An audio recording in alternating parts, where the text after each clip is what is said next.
Before we begin today's review, I have a very unfortunate announcement to make. I lost one of my pets over this weekend.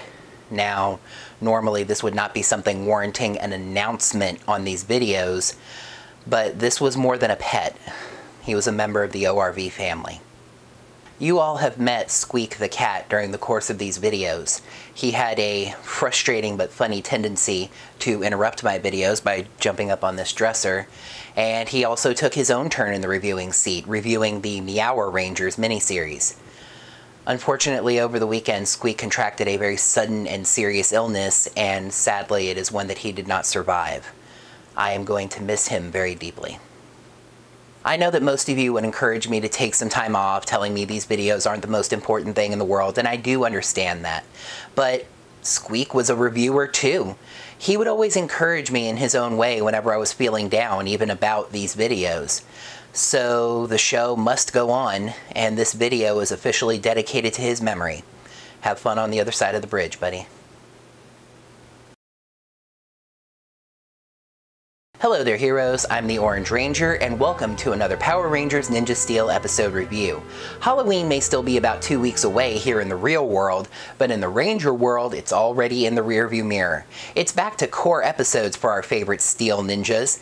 And hey, you know, in reality, after October and Halloween comes November and the elections, so maybe it's fitting that the Rangers get some election drama right after Halloween. Let's take a look at the 16th episode of Ninja Steel, Monkey Business. The episode starts with Hayley walking to school looking frustrated. Calvin pulls up behind her and apologizes for oversleeping. This is actually a cute scene and features some, okay, maybe not character development, but relationship development. Hayley wishes that Calvin would be more reliable, but Calvin reminds her that she loves him just the way he is, and she agrees. However, it turns out a monster was hiding out and recording their voices. His name is Phone Pan Z. Not the most creative name in the world, but hey. And now that he has recorded their voices, he's able to duplicate them saying anything he wants. This is a trope I've always had kind of a problem with, even if this is a monster with supernatural powers. You can't just record a voice and make it say anything you want. You need an entire phonetic and sound library in order to make that happen. The two enter the school, and Hayley sees that student body president elections are about to begin. Principal Hastings says that she would be great as student body president and asks her if she wants to run, and she agrees. The principal then asks Calvin the same question, but Hayley immediately laughs this off. Calvin's far too unreliable and doesn't get things done. Calvin is stung by her words and decides to run against her. Yay, Victor and Monty are back. But you know what? Spoilers? For most of this episode, the two of them actually aren't all that bad. They have a real purpose, their plan actually fits their character, and best of all, it's not a ridiculous plan. Monty points out that Victor is the current student body president, and he could easily just run again and defeat the two. So I guess he's not a high school senior. However, Victor has a shadier plan. If he can get the two of them disqualified, he can just win by default. Calvin and Hayley meet outside the school with their election supplies. The other Rangers are with them, and Sarah points out something that's actually pretty neat, not just for a group of friends, but a Power Ranger team. Instead of making their friends choose sides between them, they just flipped coins. Sarah and Brody are Team Calvin, while Preston and Levi are Team Hayley. The only downside to this scene is that Sarah says this out loud to nobody but the other Rangers, and since they each walked up in their groups of 3, they all clearly already knew this. Hooray for awkward exposition! Phone Pan Z is apparently quite sneaky despite being a gigantic monkey phone, as he hides nearby and records the other Rangers' voices. Or maybe it's just that nobody else was paying attention, because when he tries to sneak away, he walks directly into a bike and alerts the Rangers, despite the fact that he could have just teleported away. Phone Pan Z shows how useful his ability is by fooling the Rangers with calls that sound like the other Rangers, making them run directly into sonic boom attacks. Brody manages to drive the monster off, but he says that soon the Rangers will be destroying each other. At the school, Hayley hears Calvin giving a really good speech and she is duly impressed. She pulls him aside and apologizes for saying he was too laid back. He admits that sometimes he is, and the two of them make up. But then Calvin gets right back to work. Hayley tells him that he doesn't need to run anymore, but he says he wants to win and reveals free cupcakes made by Hayley's mother. However, Hayley's got him one-upped, revealing entire cakes made by her mother. Geez, Hayley's mom was really busy in the kitchen. However, this gives Victor and Monty a chance to hatch their own plan. Monty sneakily puts hot sauce onto the cupcakes, apparently using Andros's hot sauce bottle with the squirt top. With the people distracted, Victor throws his voice and declares a food fight. The two campaigns accuse each other of sabotage, but Principal Hastings blows a whistle on everything. Literally. She tells Calvin and Hayley that one more incident like this will get the both of them disqualified from the race. So Victor and Monty's plan is actually working. Phone Pansy also sees this as his own best opportunity to get to work on his plan, and he starts calling up the Rangers. I'm really not sure how Phone Pansy has the Rangers' phone numbers.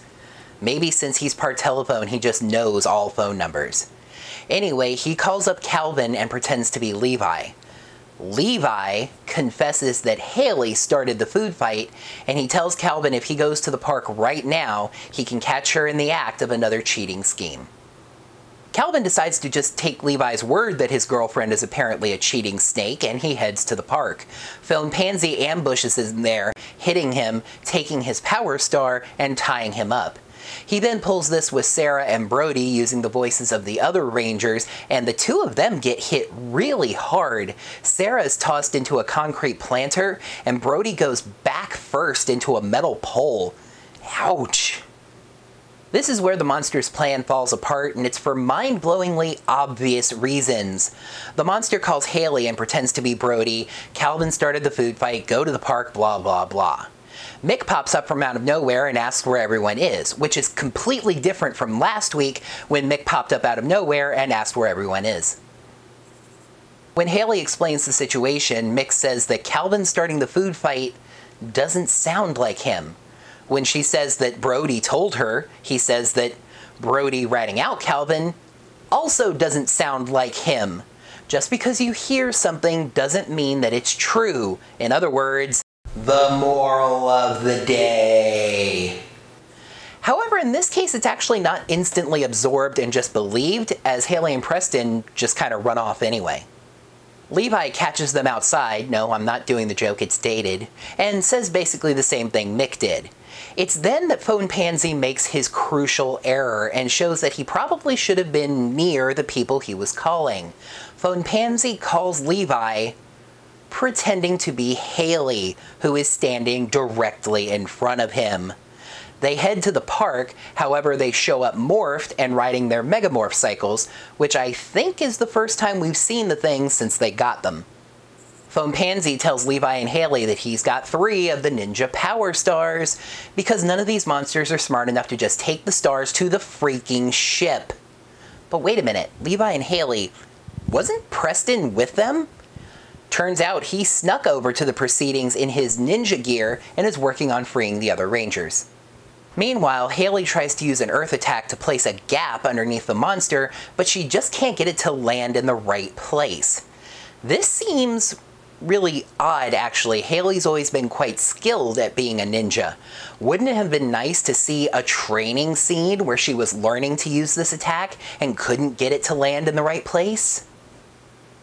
Anyway, she decides to improvise and falls into one of the gaps herself. Phone Pansy thinks she ran, but she actually pops right back up behind him and grabs the Power Stars.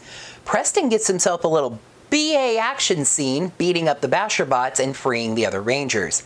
Hayley tosses them their Power Stars and they instamorph. The end of this fight is really awkward though. The Rangers decide that they're tired of this and they should do a finishing move. They then spend 2 or 3 lines talking about what move they should use before deciding to use their Battle Morphers. I forget the name of this attack if it even actually has one, but you can basically call it the 2-2-2.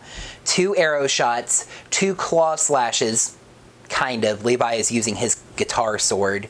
And 2 blade slashes. Is Brody left-handed? Kaboom! And Levi selfie. Cosmo gives us a Rita reference, possibly even a Goldar reference, as he says, "Make my monkey grow," as he gigantifies Phone Pansy.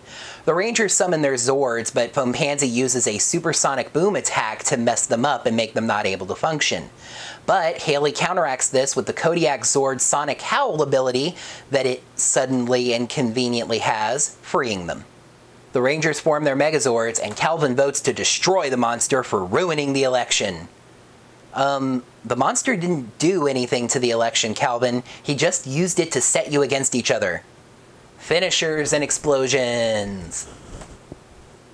The Rangers have their trite, sweet little wrap-up pointing out the mind-blowingly obvious that maybe they shouldn't have just believed their friends would do mean, nasty, evil things like that. Calvin and Hayley realize what this election almost did to their relationship and decide to drop out of the race together. That means that Victor wins by default, which actually messes with his own plan. You see, he was planning to drop water balloons on the winner, another incident that would get the two of them disqualified. But hearing that he won anyway, he runs directly to the stage, and Monty's not quite heavy enough to hold the water balloons back. Although only like 5 of the 50 or so balloons that were in the net actually fall on Victor. It's another slapstick ending, although it really wasn't all that bad this time. My biggest issue with this was, could Victor have even won the election despite explicitly stating that he wasn't running? I'm running on the campaign of at least half a star for every single episode. Episode 16, Monkey Business. Pros: Calvin and Hayley have great chemistry and play well off each other, a pretty good monster plot, and interesting action and original footage. Cons: main plot dragged a good bit, entire story is based on an unbelievable lack of trust, and the awkward episode ending. This episode's worst crime is being so average that it's very, very forgettable. Monkey Business gets 3 stars out of 5. As many Ranger fans know, the role of Calvin was recast very shortly after it was announced at Power Morphicon. We may never really get a good answer as to why, and that is not a debate that I'm waging into. All I'm saying here is that it may be good that it was, because Nico Greetham and Zoe Robbins have fantastic on-screen chemistry and play incredibly well off of each other. Any episode that focuses on their relationship is better because of that.